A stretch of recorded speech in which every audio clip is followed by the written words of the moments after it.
Here at Las Médulas, in the rugged northwest of Spain, a mountain is missing. It vanished 2,000 years ago when miners, channeling the water of 6 aqueducts, washed it away to expose the gold that financed the power of Rome. Today's video will survey how this incredible operation worked and explore the strange landscape left behind by the ancient miners. From the reign of Augustus to the final days of Byzantium, the Roman Empire ran on gold. Soldiers and officials were paid in gold coins. So was the tribute demanded by Attila the Hun. Gilded busts of the emperors were carried in processions, and empresses appeared before the people in gowns of gilded cloth. This gold came from many sources. Caesar seized so much from the sanctuaries of Gaul that the value of precious metal dropped throughout Italy. Hundreds of tons, hidden on the orders of the Dacian king Decebalus, were reportedly recovered from a river in Transylvania. Mines were scattered throughout the provinces. Those of Mount Pangaion, which had once underwritten the rise of Alexander the Great, were especially famous. The most productive mines, however, were in Spain. Pliny the Elder describes a mine that cut 1.5 miles into the mountains and was so deep that it had to be continuously pumped by slaves working water wheels. The open-cast mines of northwestern Spain were on an even grander scale. Here, as throughout the empire, gold mines were owned by the state and overseen by an imperial procurator. Individual mines were managed by imperial freedmen who leased concessions to private contractors.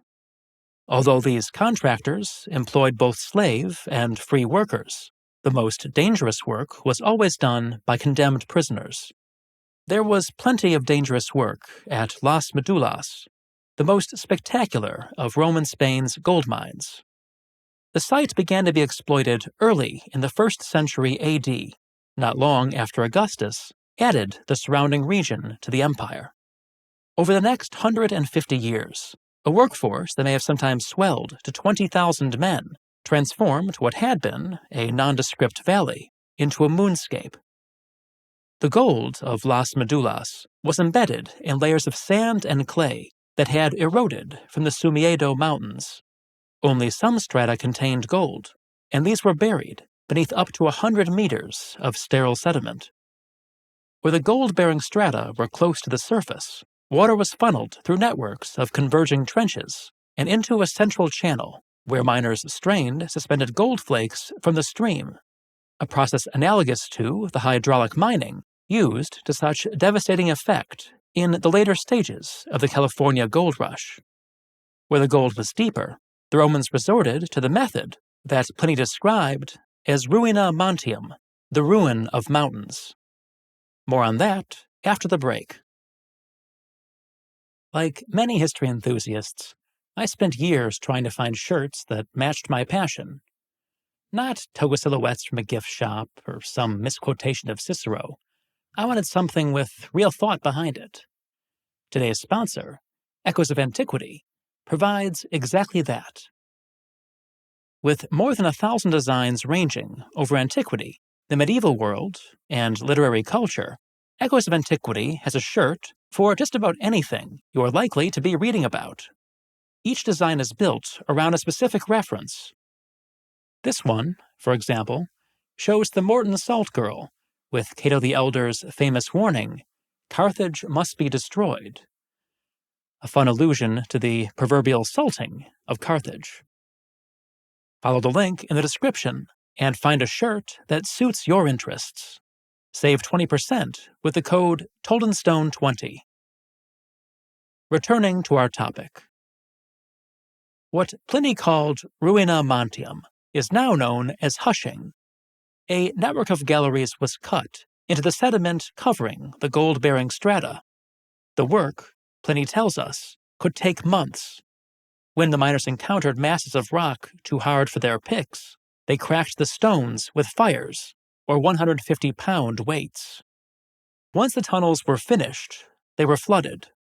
To obtain the vast amount of water required, the miners built aqueducts through the mountains. Pliny describes the immense labor of driving conduits through ridges and over valleys. In some places, the channels were supported on precarious wooden trestles. In others, they had to be carved from sheer cliff faces by men suspended from ropes. The aqueducts that served Las Médulas eventually included about 600 kilometers of water channels, which supplied between 50 and 90 million cubic meters of water annually. Much of this was held in reservoirs above the mines. When the hushing galleries were ready, the reservoir's stone sluice gates were opened. The force of the water thundering through the tunnels and saturation of the surrounding sediment created landslides that stripped away millions of tons of overburden.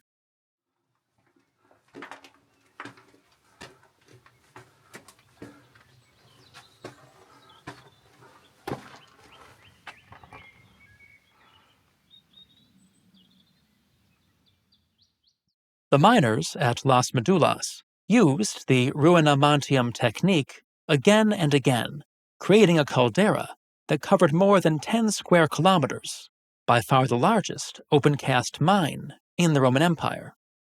Once the gold-bearing strata had been exposed, the miners piled the larger stones into heaps and dug channels along the surface.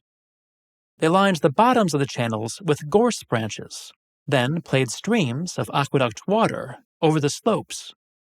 Gold flakes were washed downhill and caught in the gorse. They were retrieved after the branches were dried and burned. More than 100 million cubic meters of sediment were washed down from the mines at Las Médulas. The debris transformed the topography of the plain below, leaving a series of ridges and channels. In channels blocked by later floods, lakes formed. Some, like Lake Sumido, are still extant today. The gold-bearing strata at Las Médulas were not especially rich. By one estimate, they carried only about 3 grams of gold for every ton of sediment. Around the beginning of the 3rd century, the sheer difficulty of recovering gold from the site seems to have brought mining to an end. Since the mines were never reopened, Las Médulas remains largely as the Romans left it, a monument to both the scale and the limitations of ancient ingenuity.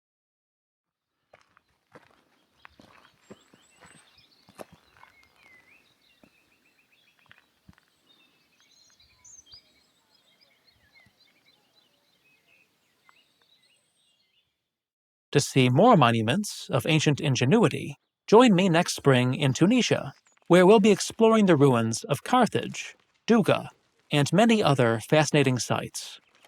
I'm also leading a tour to Jordan, which will include the colonnaded streets of Jerash, Roman forts and Crusader castles, and the wonders of Petra. You'll find links for both tours in the description. My new book, Leaky Aqueducts, Battle Pigeons, and Mystery Cults, is now available wherever books are sold. There's an Amazon link below. Finally, please check out the Told in Stone Patreon, where I'm reviewing HBO's hit series Rome, and my other 2 channels, Told in Stone Footnotes and Scenic Routes to the Past. Thanks for watching.